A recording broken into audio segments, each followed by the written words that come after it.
O profeta Joel já é um profeta escatológico.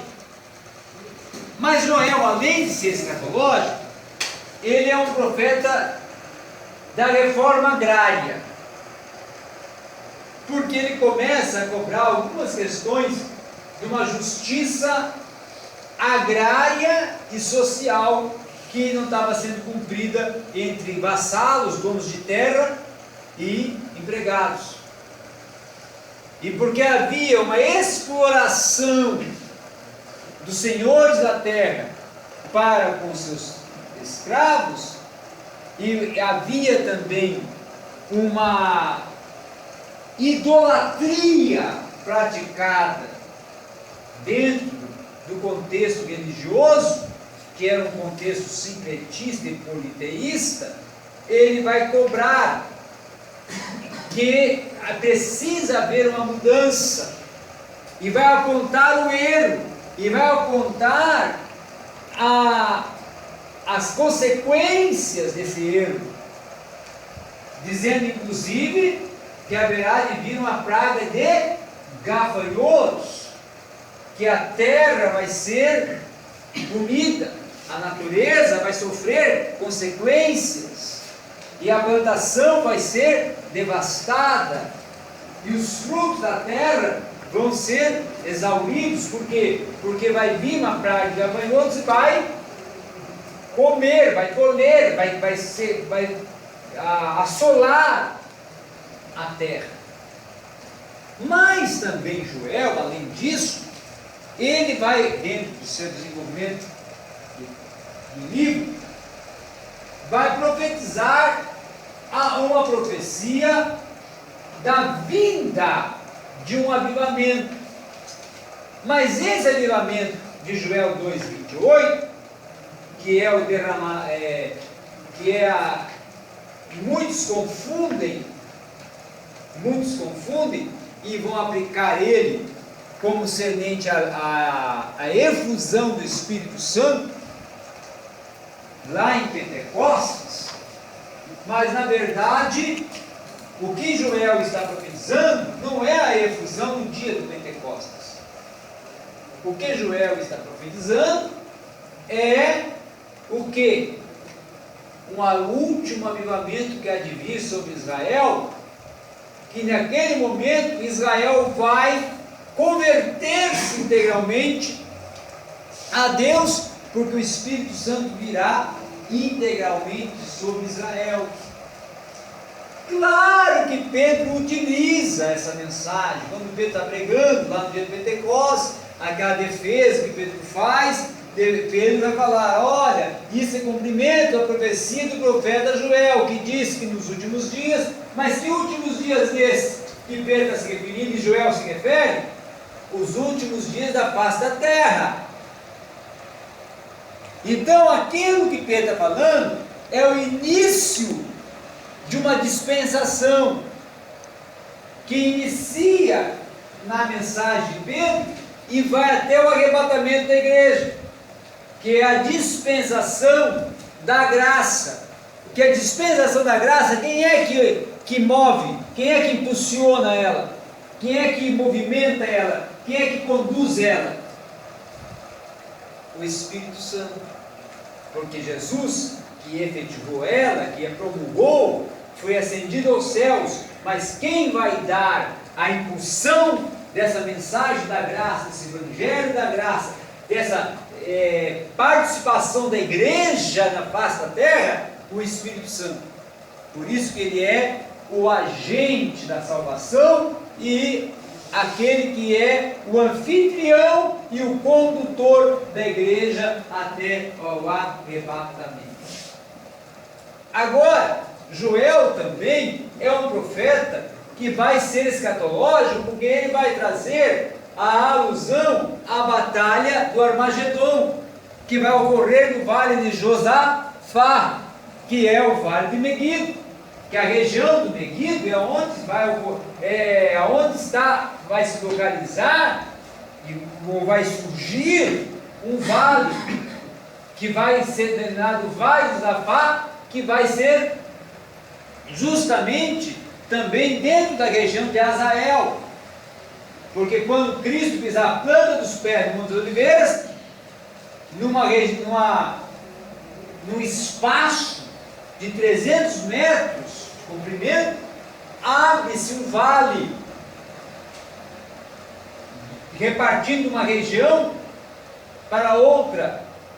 Dentro da esfera de Meguido, o vale de Josafá, na planície de Azael. Então é isso que tem em voga a mensagem de Joel. Depois que passamos de Joel, aí entramos no boiadeiro, Amós. Por que boiadeiro? Porque Amós é um profeta campesino. Amós, ele é um agricultor e um agropecuário. Ele é como agricultor, ele é plantador de quê? De sícomoros.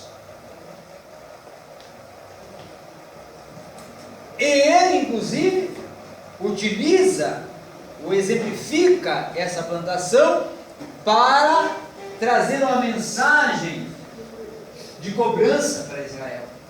Quando fala que há uma balança, não é? E os frutos, os sículos que são bons e não tem dano nenhum ou praga nenhuma, eles estão equilibrados, ou eles pendem para aqueles que estão danificados. E aí ele faz uma analogia concernente à religiosidade de Israel.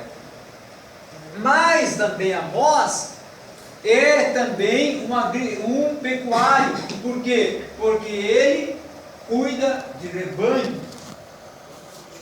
Ele é um pastor de ovelhas, de rebanho.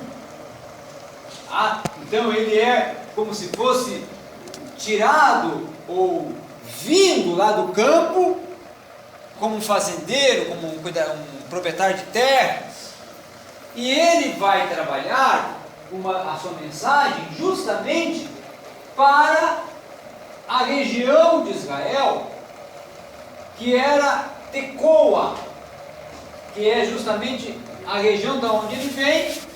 Tecoa, que é uma região campesina, e ele vai utilizar algumas características de Tecoa, e da convivência social de Tecoa, e da religiosidade de Tecoa, para confrontar Judá, que é a nação a qual ele vai dirigir a sua profecia.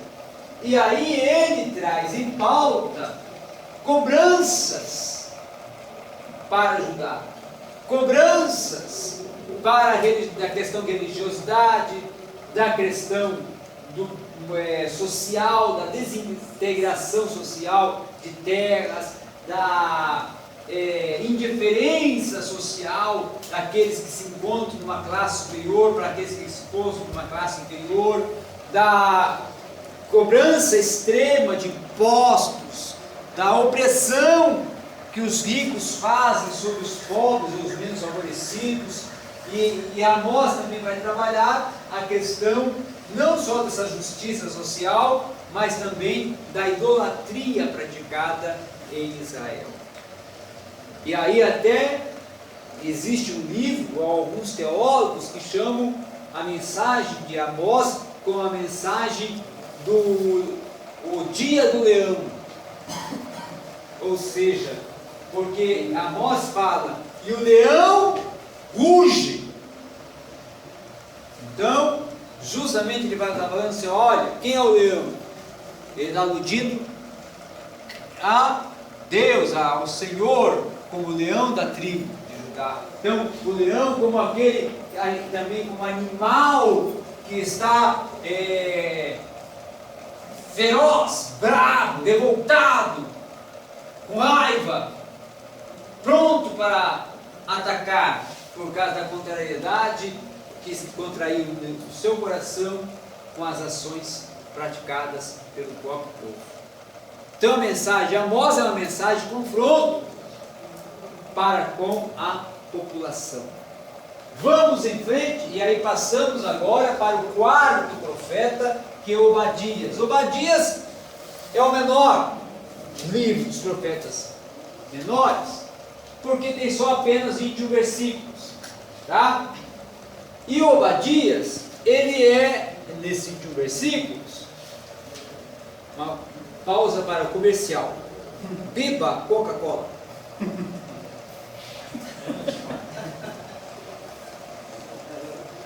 Tá gelado, hein? O único refrigerante que depois que abriu, o gás vai embora. E você bebe Coca-Cola pensando que é sorrisal. Vamos em frente.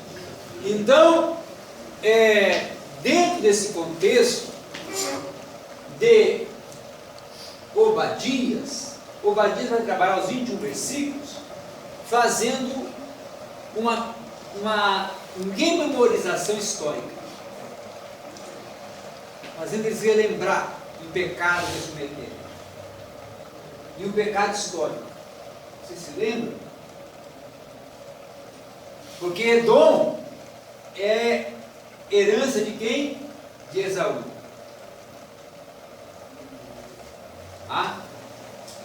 E Edom é também uma parcela de uma tribo, de uma área geográfica que foi entregue ao irmão de Judá, Edom. E aí, Obadias fala assim: olha, vocês se lembram que vocês cometeram um erro lá no passado com o vosso irmão Judá? E aí ele traz à memória tudo que eles praticaram de erro nesse relacionamento, vamos assim, familiar entre irmãos. E traz com essa lembrança uma aplicabilidade do contexto do relacionamento deles para com o próprio Deus. Assim que vocês falharam com o próprio irmão de vocês em questões sociais, em questões de terra, em questões materiais, em questões até emocionais, vocês também têm falhado com o próprio Deus de vocês. Mas por que vocês cometeram esse erro lá no passado, com o próprio sangue de vocês, agora vai vir uma consequência sobre o povo. E você, Judá, e você, Edom, vai ser punido porque você agiu errado para o seu irmão Judá. Então você, Judá, vai ter a justiça vindicada, porque Edom será castigado.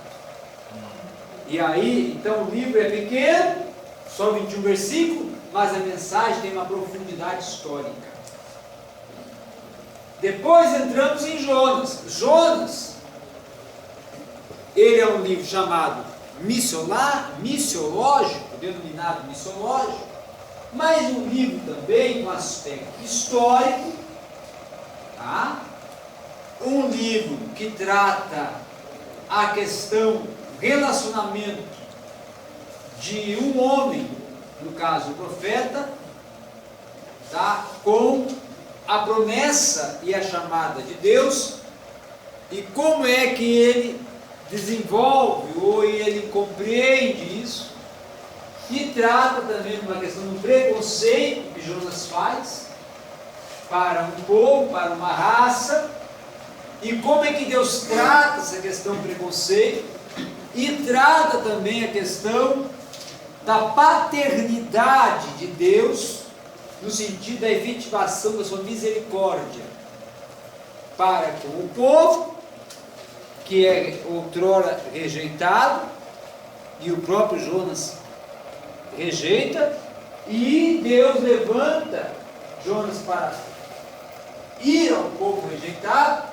e conscientiza Jonas de uma forma mais enfática, e que vem todo aquele processo do castigo e de toda aquela circunstância que ocorre com Jonas quando ele é dragado pelo grande peixe.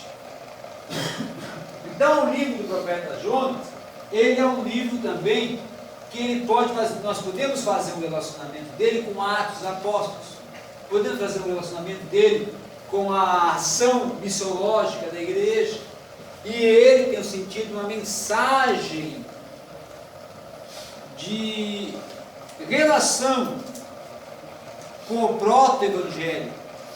Qual que é o livro considerado proto-evangelho? Isaías. Porque Isaías, ele é um proto-evangelho, porque ele está tratando da mensagem que se encontra nos evangelhos. Por isso é denominado proto-evangelho. Tá? Porque lá do capítulo 40 ao 66 de Isaías, nós encontramos quase um desenvolvimento dos evangelhos dentro desse contexto.